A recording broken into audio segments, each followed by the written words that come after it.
My name is Brad Coppedge. I'm a partner with the law firm Hall Booth Smith in Columbus, Georgia. My practice areas are estate planning, probate, corporate, and tax. I want to talk for a moment on estate planning, which involves oftentimes more than just a will and a power of attorney. I get a lot of questions from clients on estate planning wanting to know, do I have to have a will? What happens if I don't have a will? The biggest concern I hear is, I'm afraid the state will get my property. And that's very rare. You don't normally see property passing to the state just because you don't have a will. Georgia does have a statutory scheme that sets forth how your property passes in the event of intestacy, where you die without a will. And you have to get pretty far out there among degrees of kinship before it would pass to the state. Generally, it's spouse and children if you have any.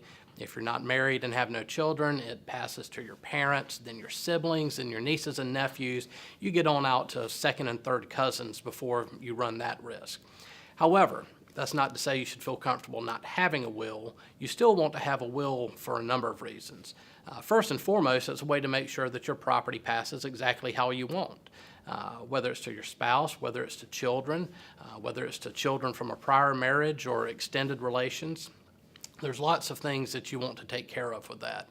Perhaps more importantly, having a will makes it so much easier on your loved ones. If you don't have a will, you have to have someone petition the court and qualify as the administrator of your estate.